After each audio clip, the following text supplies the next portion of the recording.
more than I do. I just love seeing him in the Clone Wars armor. I didn't think I was gonna want to see him in the armor that badly, but he wears it well. Hey guys, it's Zach from the Awesome Padrone Show, and we are on episode 7 of Ahsoka. And these past 2 episodes, I've kind of kept this intro running a little bit too long, so I'll try to keep this one short. Basically, the last episode, we finally got to see Ezra and Thrawn.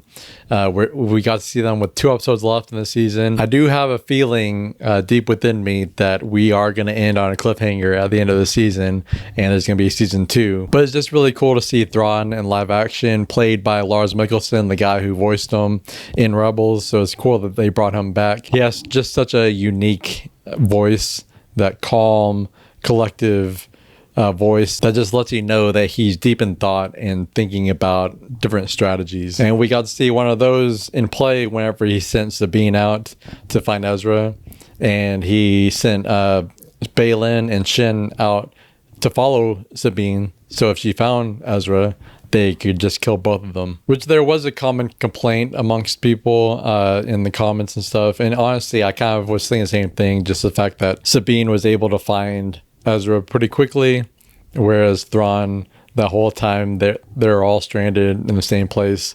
They weren't able to find Ezra the whole time.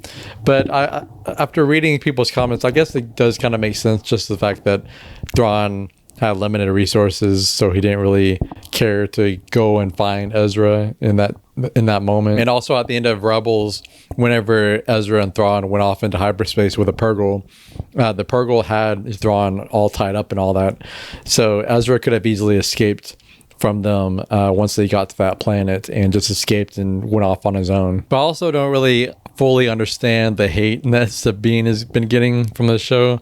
I mean, she has made some questionable decisions, but I mean, they weren't like terrible decisions. They weren't like decisions that didn't make any sense. I mean, I think like 90% of people who watch this show would probably make the same decisions that she's been making. I mean, she doesn't want to leave Ezra out stranded in the middle of nowhere just to die, because she doesn't know what his situation is. And even with the situation he's in, where he's pretty comfortable, I'm sure he still wants to be home with his friends and family. But yeah, I honestly don't get it. I think it's been pretty good writing, honestly, giving her tough decisions, having her choose maybe not the most right decisions, I guess I should say, but they're still understandable decisions. And then that leads us to her finding Ezra. And of course, in the most Ezra way possible, he's found a home amongst these hermit crab creatures. It's like this little village of them. He's always been really in tune with animals and just kind of really wholesome when it comes to that side. And it just makes complete sense that he would be able to find like a home in this random village on this distant planet, in this distant galaxy. And a lot of people have already said on the internet, but Ezra has really been looking like Space Moses nowadays. And the guy that they cast from really looks like Ezra.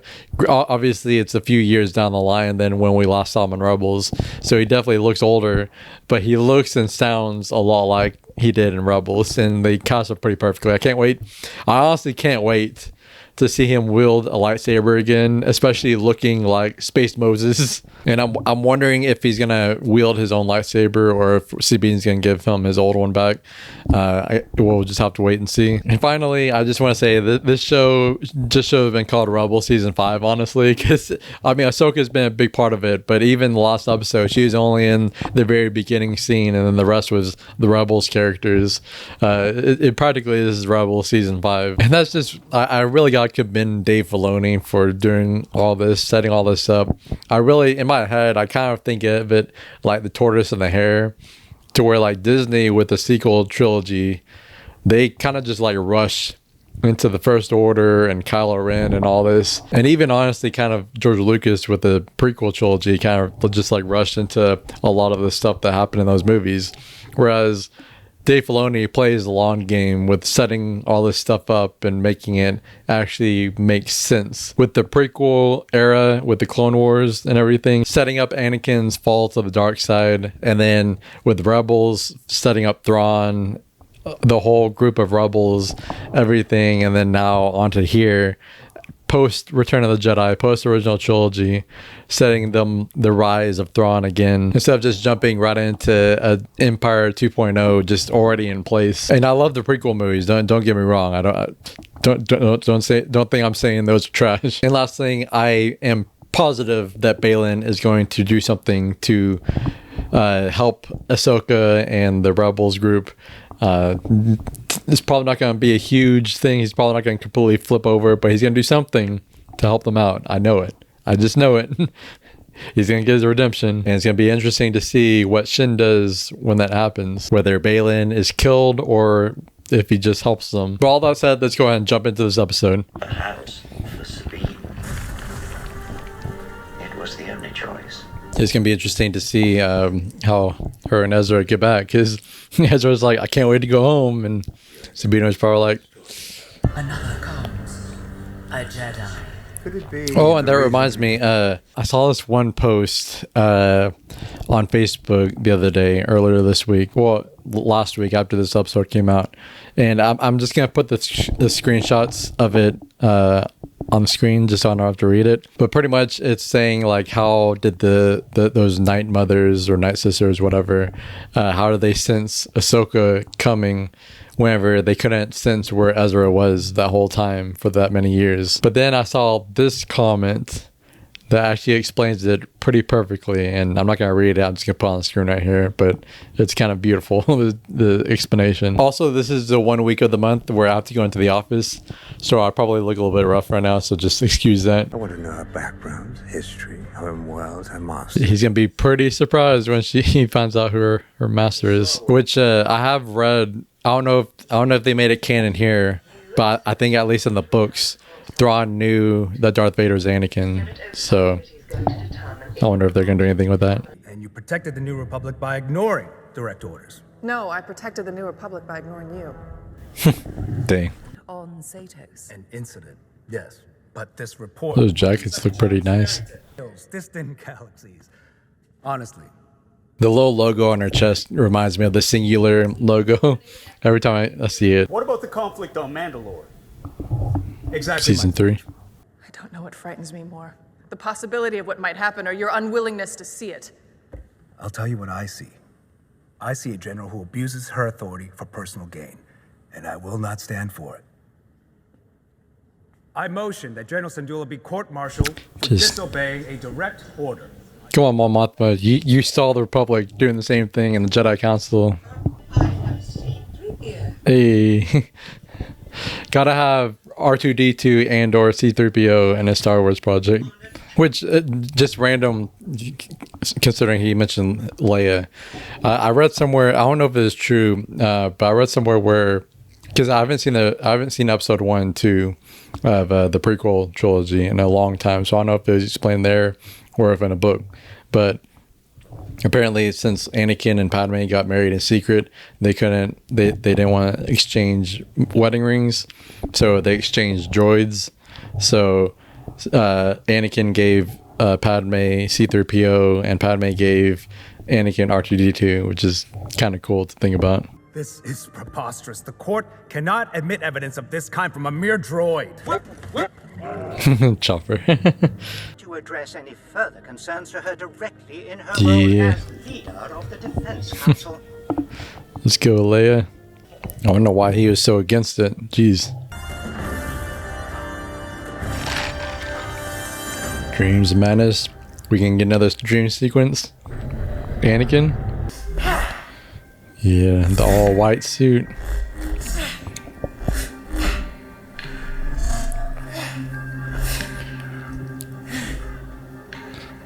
Oh, yes. I mean, it's not a dream sequence, but... In this war, you will face more than just droids. that's the line we heard in the trailer. Adventures. Yeah, we kind of saw this training hologram of Anakin in Rebels. Ezra saw it. Responsibility. At least more than I do. I just love seeing him in the Clone Wars armor. I didn't think I was gonna want to see him in the armor that badly, but If we get separated or he something wears it happens, well. I know you can do this, Ahsoka. his voice. It's such a perfect blend of his actual voice and that kind of Matt Lanter Anakin. I just love that he's able to play this version of Anakin rather than, or more so this Anakin than the prequel Anakin. He made 20 or more of these recordings. This was his last one. Oh man, Very thoughtful. He was a good master. he was. Yeah, everybody needs to watch Clone Wars. Honestly, it makes his fall to the dark side so much sadder. We find the enemy, and we find Sabine. Direct and to the point, as always. Well, that's my style. I would point out that you are assuming the Star Whales have brought us Personality to the is a little galaxy, different, too. let alone the same system or even the same planet where Lady Wren was taken. I think the odds are pretty good. No, in fact, they're terrible. Astronomically terrible. Well, you Always a should have said pessimist. something.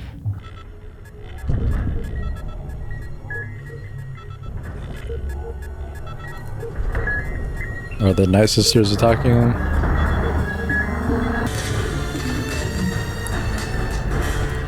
They going to Saturn? Oh, is it booby trapped? At least the whales are providing some cover. That's dark. You had to say something.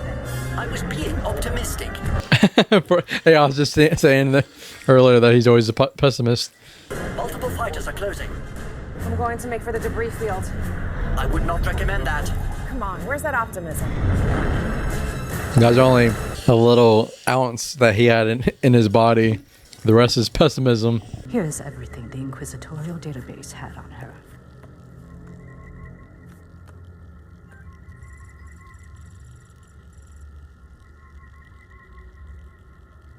The Yep. master was General Anakin Skywalker. Yep, that reaction was valid.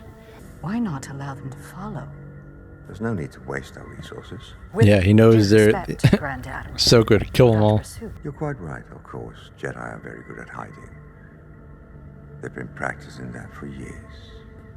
And if she's anything like her master, she'll be unpredictable and quite dangerous. Yep, she learned a lot of that from Anakin. I will run a scan to see if I can locate Lady Wren. Come on, I want to see them all reunite this episode. At least we can get to see more Ezra now. That green screen is kind of wonky, but I'll ignore it. I'm still trying to process everything you told me. The Empire was defeated. Oh, she finally told him. The Emperor died. A bunch of Ewoks. I'm sure he would like to hear that. So, do the general population know that Darth Vader killed Palpatine? I don't think so, right? Yeah, where's Zub? We need Zub in the show. Been a while. We saw him in The Mandalorian season 3 for one scene, but I'm sure it's just budget reasons. He's a huge CGI character. You know, I was beginning to think we'd never find you. Oh, did you? What? Find me. You never said. Awkward. Ahsoka took me on as her apprentice. She what? Why? I mean, congratulations. Go on. Yeah, so where is Ahsoka? Is she coming?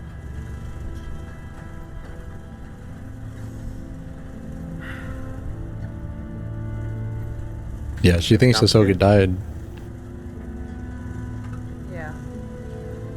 Gonna have to tell him at some point, though. We can get to see Ezra in action. Not with a lightsaber, but with something at least. Find her. Yes, Grand Admiral.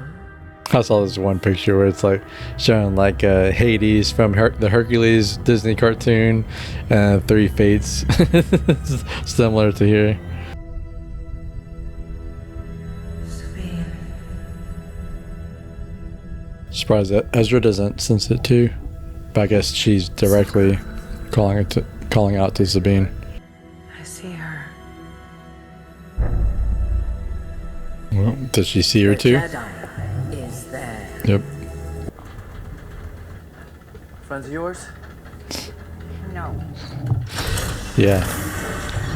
This is probably why he should have explained everything. So he could be in the loop. You won't help? Your ambition drives you in one direction. My path lies in another. What path? Slingshots. Yeah, even need a little more firepower than that.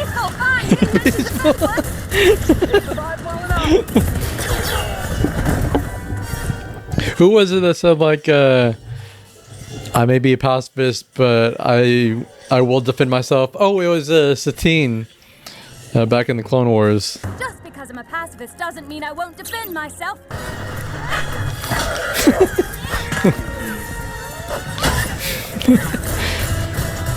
The Ewoks 2.0. At least they're not getting slaughtered.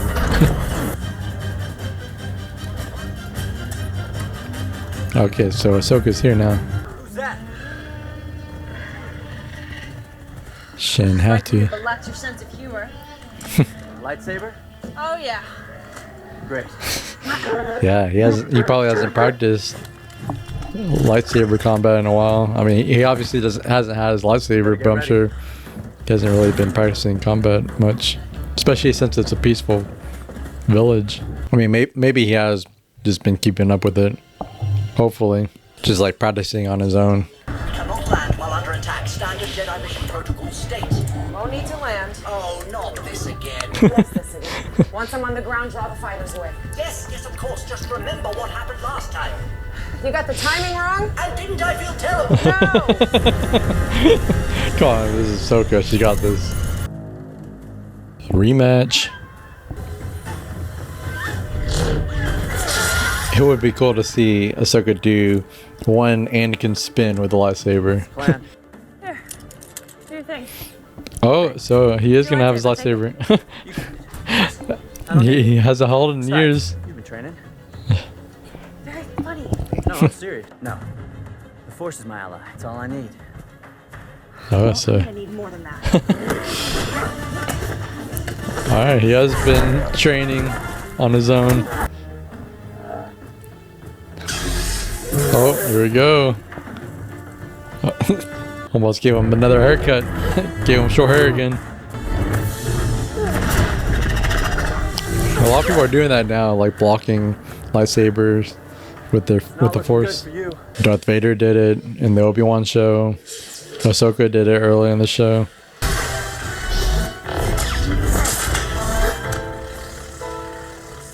Can't defeat me. Perhaps. I don't have to. Hey, she sounded a lot like Ahsoka there.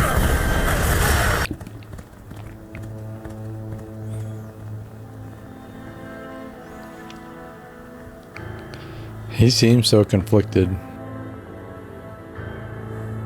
Telling y'all, he's gonna flip to the other side. Maybe not completely, but he's gonna do something to help him. I mean, unless he hasn't already. Maybe I've missed something. Where's Belen's gone? Yep. He's gone off the map. Don't you want to take us as prisoners? As prisoners? Fire!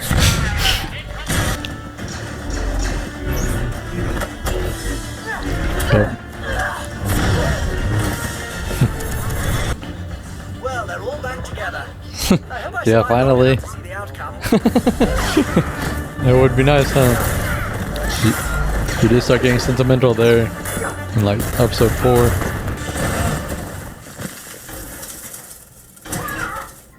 What a rare sight. Almost like... With our enemy distracted, the cargo transfer is now almost complete. Which means we shall soon leave this forsaken place. Ahsoka Tano has lost... Did I hear Darth Vader's breathing? ...fought to lose today. Was she about to do something dumb? I can help you. Or is she about to join? Or no, run. Ahsoka.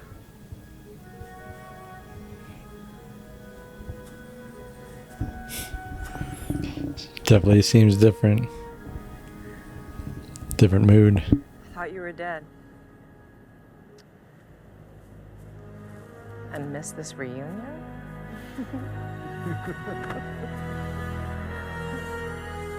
Wait, you thought she was dead? Yeah, didn't tell him about that. It's okay. These are friends. All friends. Guys, I'm getting a feeling. I think I might be going home after all. Fingers crossed. All right, that was the end of episode 7. Man, this is what I hate about these short seasons. Like, we have one episode left, and I feel like the pacing of these shows wouldn't be so bad if there was more episodes. Like, if this was like a 16 episode season, I would be happy with where we're at right now.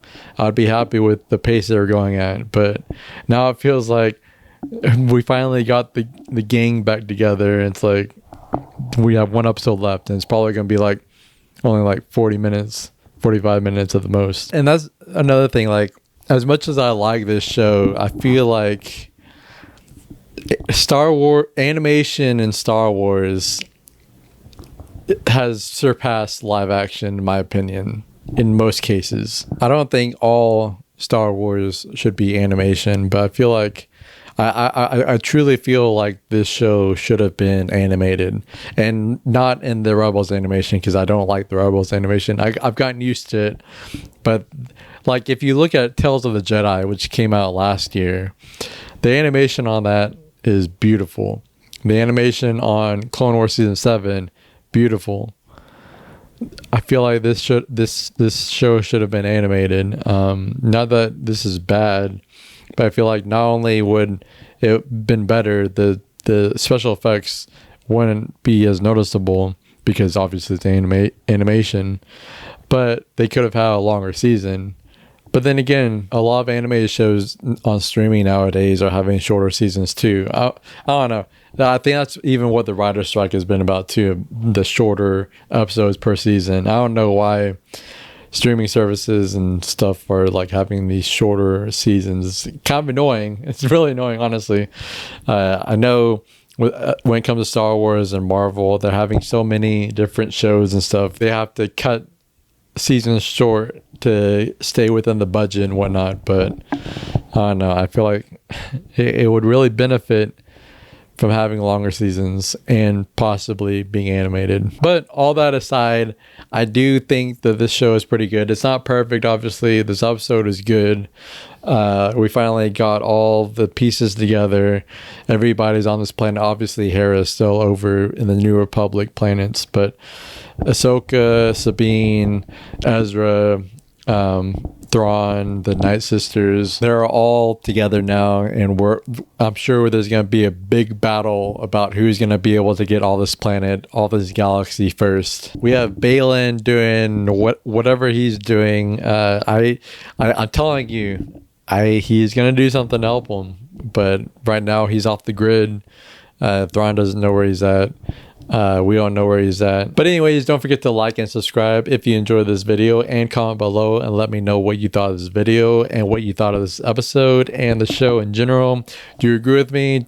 Should this show have been animated, or are you enjoying it in live action? Do you wish it had more episodes this season, or are you just fine with the 8 episodes? And are you excited for the last episode like I am? And as always, we will see you later.